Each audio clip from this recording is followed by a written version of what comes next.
Hey everyone, it's Catherine. I hope you're having a great Friday. Yay, it's Friday. Um, I wanted to talk today about kind of wrap up. We talked a lot this week about ancestral trauma and how we heal that ancestral trauma.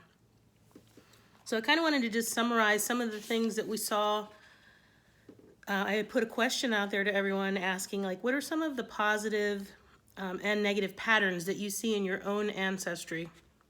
And so some people said fear of lack, of not being enough, not talking about things, addiction, mental health, codependency, phobias, jealousy, bitterness, sacrifice mindset. Thought that was interesting. Poverty mindset, victim mindset, just all those things that in my book, Healing Through Shadow Work, I just kind of lump everything under abuse and abandonment. It's a good way to just it's kind of just acknowledging that we have all been abused and abandoned in some shape, way, or form. You know what I'm saying?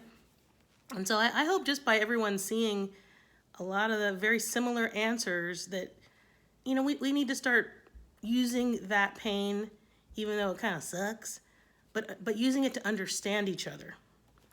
And so, I'm always talking about compassion. It starts with understanding that other person and where they're coming from. Somebody's coming at you with the same wounds that you have. You can be a little bit more understanding, show a little bit more compassion. So how do we heal this trauma? Well, excuse me, let me go back because we talked about the negative patterns. And then I asked for the positive patterns because I want you guys to have and recognize and acknowledge the strength in your own family that you can always tap into. That is what's there for you. That is the kind of like a legacy that has been left for you. And so take advantage of it. Tap into it during your dark times when you're feeling down and out, feeling lonely, like no one understands, no one gets what you're going through. Yeah, there's some people to get what you're going through. It's called your ancestors. So some of the positive things were a work in financial ethic, resilience, strength, creativity, art, love, spirituality, honesty, integrity, and standing up for beliefs. So those were just some of them. And so I can relate to almost all of these, I worked on this within my own family, and I know I'd mentioned before that, like, it's just, for me, it's easy just to look at, and it's probably because of how I was raised and how I grew up. I grew up with my mom. My dad was out of the picture. So I always look at my mom, and then I look at her mom and her mom. And part of that is also because I grew up hearing a lot about them. I grew up knowing my grandmother. She helped raise me. And then she talked a lot about her mother and what things were like for her. And so that's how, things get passed down. Attitudes get passed down. So she passed along, and her mother, what was passed to me were some very beautiful things about, seeking like this spiritual path itself, like that there is something greater that you can tap into, and there is this love, and like the love comes through in my family through that motherly, divine, nurturing, protecting strength. It's everything all in one. A divine love is everything. It's whole. It's male and female. So like qualities is what I'm talking about. So, and again, women have an advantage. I'm kind of going off topic, but I talked about this a little bit the other day. We are very lucky in that we have an opportunity, whilst being on this planet as females, to actually create human beings. We all have the power of creation, which is pretty cool. But women can create babies. And yes, the men help too. But I'm just saying, like, it comes through a mother. And so I think it is really important for us to be healing those wounds. We want to heal all the parental wounds, but a lot of us have these mother wounds that we need to work on. And I think you can work on it kind of indirectly by looking at some of this ancestral stuff. Again, it gives you compassion. It gives you understanding. It gives you new perspectives. And so I did that with my mother. And so I said one of the ways that we stop these patterns is by simply changing our behavior. So that was one thing I did. I realized, it's kind of like you realize obvious things, then you feel like, how did I not see that? But I realized I was parenting just like my mom, like yelling and trying to, like, it was a control drama to, like, who's in charge here? I'm in charge. I'm going to be louder. I'm bigger than you. Now I'm not, so I can't use that excuse. But, you know, I realized I was doing that, and it wasn't yelling all the time. Everything would be fine, and it kind of reminded me of, like, the environment I grew up in. It was loving. Like, my mom was loving. She was great, but she was going through stuff, so she would have her times of chaos, and it affected all of us. All of us, me and my grandmother. Everybody else in the family, too, probably. I don't mean to make light of it. It wasn't. I think I'm making it sound like it was worse than it was. I don't know. So changing that behavior, when I realized that I was doing that, I'm like, I still yell, yo. I mean, I'm not like, I don't go crazy with the yelling, but I raise my voice. I'm like, you know, you have to discipline. I believe there has to be some level of discipline. We all have our boundaries as to where that lies, but, you know, find your boundary and go for it. See how it's working with your family. That's the hardest part of this. I find that, yes, we can stop these patterns. We can change our behavior. Awesome. If you have a kid, it's already, the wounds have been passed to them. So you have the extra step of having to, you got to work with your kid. You got to show them your changed behavior. It has to be shown. It has to be demonstrated. So if you're not going to yell or however you're going to stop doing this, that, or the other, then you got to keep trying every single time. You got to remember that your children are probably triggering you, you know, to heal your own things. But once you can get past that, once you can start recognizing it and healing it, you are just an example to your children, and you don't need to have long discussions with them. I mean, you can talk to, depending on how old they are, you can talk to them about, hey, you know, I made some mistakes.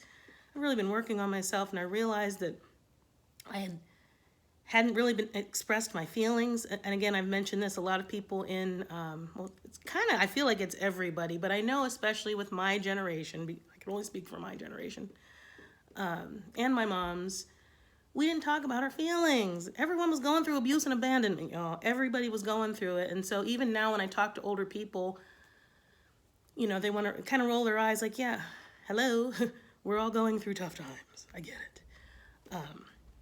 So there's just, what should come of this is not like, hey, I know we're all hurting. It should open us up more to compassion, to be like, yeah, we're still hurting. This is stuff we should have fixed generations ago, and it's still being passed along. And it's being, I don't even know how it's being passed along. It's being passed along through unconscious behavior. Even when you think like, oh, I grew up with terrible abuse, I'm not going to abuse my children. If you haven't healed the emotional wounds behind that, you are going to, it's going to come out in some other way. You may not be abusing your children anymore, but there are behavioral things around that you just have to look at the big picture of everything, of body, mind, and spirit. So changing our behavior is one, as a parent, or as a person. Forget being a parent, or a mother, father, whatever. Stopping ancestral trauma by changing your own behavior. But first you have to acknowledge the behavior. So that's one of the reasons why it wasn't to make everybody sad. Somebody's like, are you trying to make us sad? No. I'm trying to get you to acknowledge. I'm trying to get you to go within. I'm trying to get you to think and look for patterns in your family. Not look for a pattern that adheres to the pattern that this psychiatrist told me there's supposed to be these patterns, and I got to see if I match up with all the patterns. I'm just asking you to look for patterns. You may find nothing. Somebody answered like, I don't have any negative stuff. You may have nothing but beautiful patterns. Awesome. You know, let's be glad for that. Let's take some time for gratitude. She sounded like somebody who was very grateful for that. Excuse me.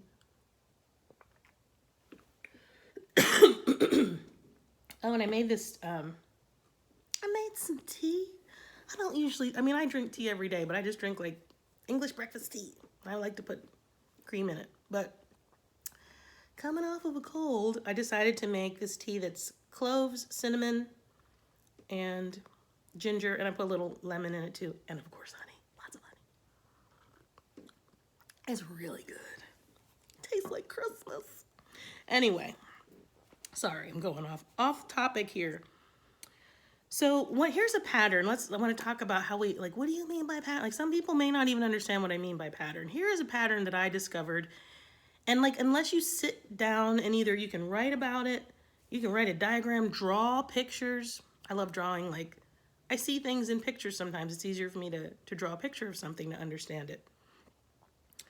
But I realized that my mother and my soon-to-be ex-husband had the exact same father wound. It's interesting because you would think that maybe me and my husband would have the same kind of wound. Mm-mm. I mean, this was one of those, I just discovered this like last month. I mean, it was like, it was eye-opening in so many ways because of how my mom and my husband had interacted. Man, they triggered each other so bad, so bad. And the pattern was they both had fathers who abandoned them emotionally, for sure. A little bit, I think, mentally as well. And then the abuse of mental and emotional kind of abuse, things that were said or not said. So for my mom, it was never being told, I love you, by your father. It was never being told, you're so pretty, look at my sweet little girl. None of that, none of it. At least that's how she felt. And she felt that way most of her life. She and my grandfather kind of, well, they were never on the outs, but, you know, it was just like, that's just how dad, like, there was a time when that's how dads were. Especially, like, where we were, you know, rural Pennsylvania, poor black folk, everybody was in the same boat. I mean, and not even, it might not, I'm sure it was not specific to Pennsylvania. So I'm just saying, like, there were fewer opportunities. You know, you're limited by the time that you're in. So that's the other, you know, number 2. I should probably be writing 1, 2, and 3. As you're looking at your ancestors, guys, okay, now you've seen some cool patterns, and you've recognized some negative stuff that we got to work on and some positive stuff that we need to be able to tap into at any time and really appreciate and really embody. But the next thing to do is take a look at each, you know, and I'm like, I think just for simplicity, yes, it's the way I did it, but it's also for simplicity. Start with a parent. Start with your mother. And then go to her mother. But for each parent, really, okay, you recognize these wounds that have been passed. Let's look at the negative ones for our parents, for our mother, and then for our father. And let's figure out how did these wounds manifest in their lives? Because clearly it's something being passed down. You start to, the more you look at their lives, what they went through. At least I hope for most of you, you can see it was not this concerted effort to make you miserable or to not love you. Because I think, you know, well, I just think for every person that has been a mother at some point, I could be wrong. I'm sure I'm wrong, guys. I'm sure there's exceptions. I won't say I'm wrong. Every mother that I've met a lot of mothers, a lot of people who happen to be mothers, love their children, would do anything for their children. Anything. And so when I see people that are estranged or speaking ill, you know, because they've been abused and abandoned in so many ways by these parental, motherly figures, it makes me really sad because I know that they've missed out on something. But, and I just spoke to a dear friend about this yesterday. I realized it as she was talking to me because she had grown up with a pretty bad situation with her mom. Like one of those, I don't know how she is the person that she is today. I admire her so much. She did not have that love. She did the nurturing that I got. In fact, she said when she met me when she was a little kid, she's like, she just thought it was so cool. Like, they were so, you know, you guys were so nice and so loving and you just accepted me. And I'm like, that's how family's supposed to be. Anyway, she has turned into a wonderful mother. And she's one of those people that has somehow channeled her ancestral strengths. And she's also spent time working on her own self and looking at her behavior and doing shadow work, what I'm calling shadow work. Because it's really just another name for working on yourself. Working on yourself, guys. I know it's like people want to get caught up in fancy words and things that they're doing on themselves. Okay, fine. You're doing shadow work then. It's very scary. I don't get that. It's nothing new. Shadow work is nothing new. Shadow work is something that, at least in my family, I don't think no one ever called it shadow work, ever. But that reflection on yourself, going within yourself and spending time looking at yourself and wondering, why is this happening? We were never really able to get to the why. We couldn't get to that, and a lot of people can't. The why is the beliefs. The why is the pain that's been stuffed away generation after generation. So I'm always saying this too, that we are evolving. We are literally at a time, I think, in our evolution where people are just waking up to new understandings and new perspectives. They're waking up to this, a more, what's it called? I don't want to say multidimensional. It's not what I mean. They're waking up to these feelings, these things that have been stuffed away, and they're realizing that they're there and they don't know what to do with them, especially after COVID. I mean, and we've been changed. The world has been forever changed because of COVID. Everyone has been waiting, at least in the spiritual community, like, oh, there's an event coming, the event. Do you think maybe COVID could have been? I mean, it was an event for sure. I don't know if it was the event that so many people talk about. That's why I don't like getting wrapped up in those labels. Let's just look at what's happening right now. You can even take that approach with your shadow work. Let me fix myself, or not fix myself. Let me not use that word to trigger people. Well, I'm not broken. I don't need to be fixed. I don't mean it that way. Let me heal myself. Let me look and be in a non-judgmental way at how I've been acting and reacting to things in my life. Let me look at what I've been manifesting in my life. Am I doing okay, or am I living in this constant state of stress and fear and anxiety? If you're in a constant state of stress and fear and anxiety, guys, that's what I'm calling the darkness. You are lost in darkness. With a lot of people, you don't have to be. And so that's why I introduced this concept of shadow work. I'm not introducing a concept. The way I'm approaching shadow work and how I explain it in my book, and I try to explain it to you guys on these videos and within the group that we have, the Facebook group. It is a process of getting to know yourself on the deepest levels, because you're going to understand. But more than that, as you get to know yourself, is a process of loving yourself and establishing a relationship with yourself. So really, the way I'm approaching it, I'm leading you to a spiritual something if you have never had a spiritual something. And I think maybe that's where people get a little like, what's going on in this group? Because either you've had a spiritual practice of some sort or you have not. So for the people who have not, I think this is a great way to, I'm not leading you into any kind of particular religion or brand of spirituality, except for looking within yourself, if you want to call that, scrutinizing your own behavior and trying to be a better person. I'm like, what's that spirituality? I'll take that one. So there's all that stuff going on. Oh, so recognizing that my mom, I got way off topic, I'm sorry. But when we get into these patterns, like I started seeing how both my mom and my husband's, soon-to-be ex-husband's father, were alcoholics. Again, not surprising for the times they grew up in. My grandfather was like the youngest of a bunch of kids up in the boondocks hills of Everett, Pennsylvania. There was just a certain kind of life. This was like what he was in. My grandfather was in World War II, and so was my ex's husband. So like the ages are a little. My mom was a young mom. The age thing. Anyway, both of their fathers. Was he in World War II? Meryl's dad was really into war and stuff. I'm like, I don't know if he was even in the. I think he was anyway. My point being was the behavior, the father figure in the household who's there but not there, who doesn't acknowledge you, who doesn't acknowledge your feelings. So many people wrote this in their things that like we can't express ourselves. People today can't express themselves. They're coming up with every kind of disorder to call it, and it's because you weren't able to express your feelings. I mean, like we can let's cut to the chase. This is the big part of our humanity that has been suppressed.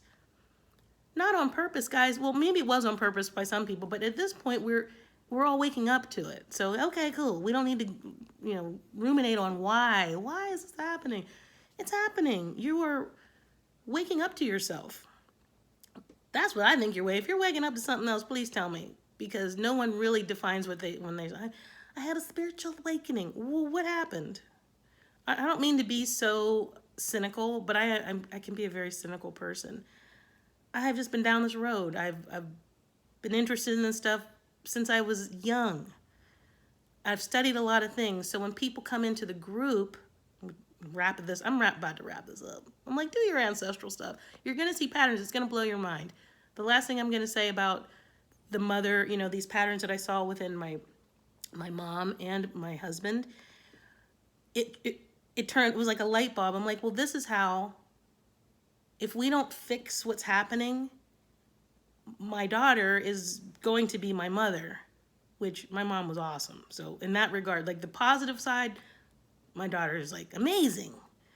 The negative side, when I see the negative things, that how that hurt my mom and how it led to other trauma in her life, how it made her choose things in her life, especially at a young age, that got her in trouble and that hurt her deeply.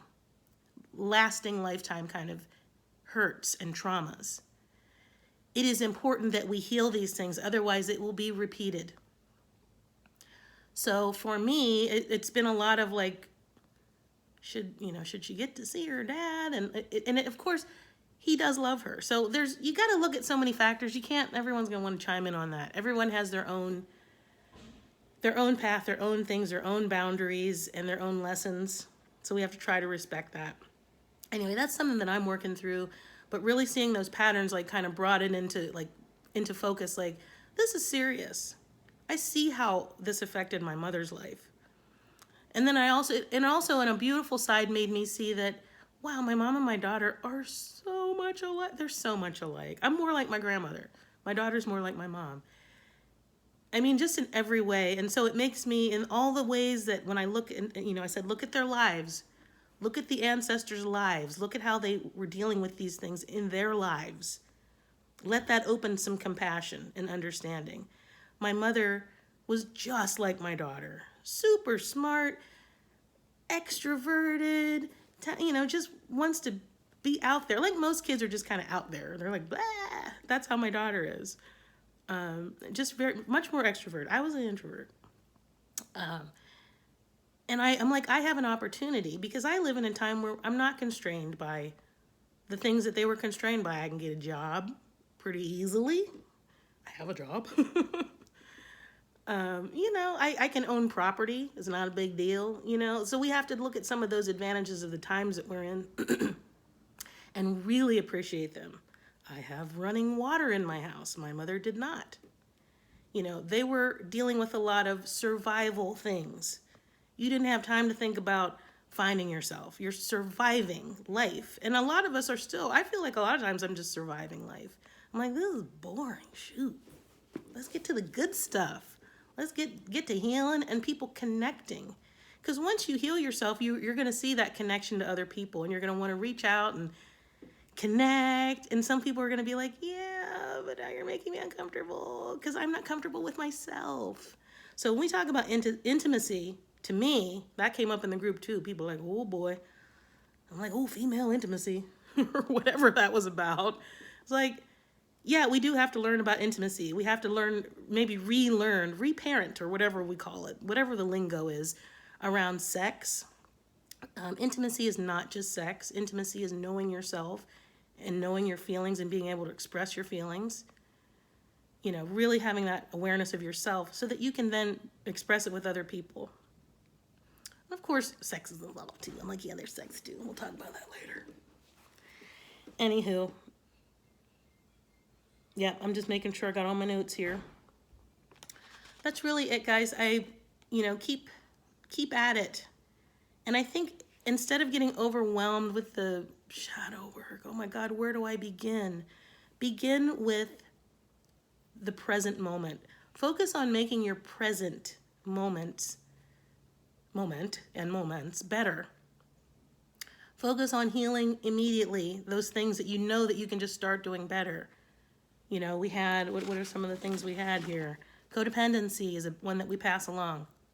Find a way to not be codependent anymore. I wrote about it in my book, but I don't get into that a lot. I'm not here to be the mental health person. I'm here to help you see the things that you need to work on, and then you go off and do them. Go off and work on them. Go off and get a therapist if you need additional help. Go off and get you some energy healing if you think, if that's what you need. But recognize at the end of the day, guys, you can clear all these things away from your energy field. If they are not cleared out at the root, it's going to come back. That's why that's why I think everything ultimately ends up, we are responsible. We have to save ourselves at the end of the day. Anyway, those are my thoughts on on the ancestral trauma and the ancestral healing that we can begin to do immediately, right now, starting today. We don't got to take it down into the traumas and this and that and the other. We already know that everybody else has been through it. So like now that, I mean, I'm just wondering if you're seeing this in a different way, if you're seeing like the point of digging into the trauma. Do we have to go that far? Or can we focus on changed behavior? Can we focus on talking about the things that they didn't talk about before, but it's okay to talk about now because we live in a different time. We're evolving. All right. Have a great weekend, everybody, and I will talk to you next week. Bye-bye.